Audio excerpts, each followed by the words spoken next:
सभी मसीह भाई और बहनों को जय यीशु। हम परमेश्वर पिता, परमेश्वर पुत्र और परमेश्वर पवित्र आत्मा का धन्यवाद करते हैं इस दिन के लिए, इस समय के लिए और इस टाइम के लिए। मेरे मसीह भाई बहन, आज हम लोग जानेंगे कि यीशु मसीह कौन है। क्या परमेश्वर का अस्तित्व है? इस प्रश्न के विपरीत बहुत कम लोगों ने यह प्रश्न किया है कि क्या यीशु मसीह का कोई अस्तित्व था।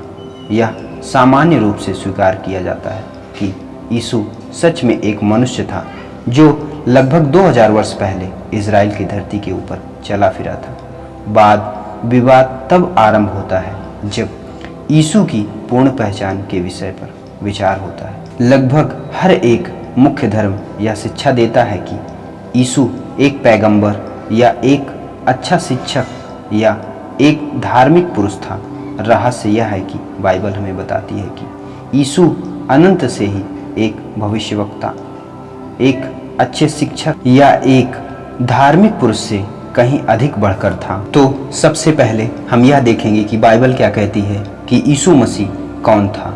सबसे पहले यूहन्ना अध्याय 10 उसका 30 पद हम पढ़ेंगे। लिखा है, मैं और पिता एक हूँ। यह वचन पहली दृष्टि में परमेश्वर होने के दावे के रूप में प्रतीत नहीं होता। यूहन्ना 10 उसके 33 पद में हम पढ़ेंगे, यहूदियों ने उत्तर दिया, किसी अच्छे कार्य के लिए नहीं, बल्कि इस निंदा के लिए हम तुमको पत्थरों से मार डालना चाहते हैं, क्योंकि तुम मनुष्य होकर अपने आप को परमेश्वर अर्थात ईश्वर मानते हो। यहूदियों ने यीशु के कथन को परमेश्वर होने का दावा समझा था।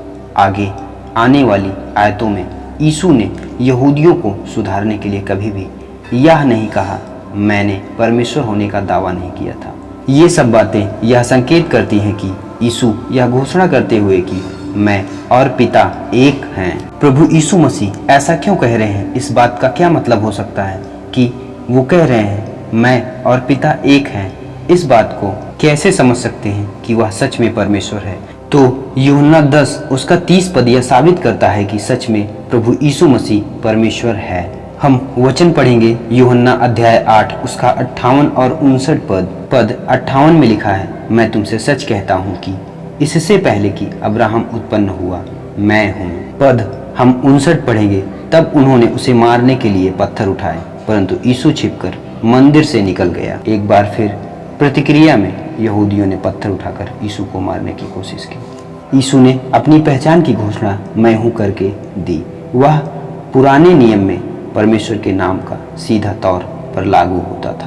तो हम इस बात को समझने के लिए कि परमेश्वर ने क्या कहा था, निर्गमन अध्याय 3 उसका 14 पद हम पढ़ेंगे। परमेश्वर ने मूसा से कहा, मैं जो हूँ सो हूँ। फिर उसने कहा, तू इजराइलियों से यह कहना कि जिसका नाम मैं हूँ उसी ने मुझे तुम्हारे पास भेजा है। और यहाँ पर प्रभु यीशु मसीह भी घोषणा कर रहे हैं कि मैं हूँ। इन सभी बातों से यह साफ साफ जाहिर होता है कि परमेश्वर और पुत्र दोनों एक हैं। यहूदी फिर से यीशु को क्यों फतरवा करके मारना चाहते थे, यदि उसने कुछ ऐसा नहीं कहा था जिसे वे परमेश्वर की निंदा करना समझ रहे थे, अर्थात परमेश्वर होने का दावा।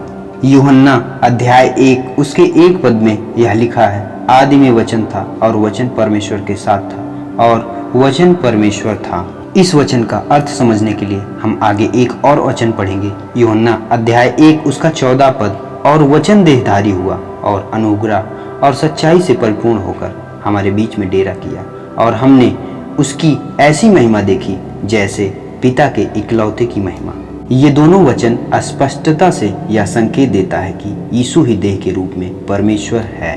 यूहन्ना 20 उसके 28 पद में हम पढ़ेंगे, शिष्य थोमा यीशु के संबंध में कहता है कि हे मेरे प्रभु, हे मेरे परमेश्वर। थोमा ने यीशु मसीह को क्यों प्रभु और परमेश्वर कहा? क्योंकि वह सचमुच परमेश्वर और प्रभु है। तीतुस अध्याय 2 उसके 13 पद में लिखा है, और उस धन्य आशा की अर्थात अपने महान परमेश्वर और उद्धारकर्ता यीशु मसीह की महिमा के प्रकट होने की बाट जोहते रहे। दूसरा पतरस अध्याय 1 उसका 1 पद हम पढ़ेंगे, शैमन पतरस की ओर से, जो यीशु मसीह का दास और प्रेरित है, उन लोगों के नाम जिन्होंने हमारे परमेश्वर और उद्धारकर्ता यीशु मसीह की धार्मिकता से हमारा सा बहुमूल्य विश्वास प्राप्त किया है।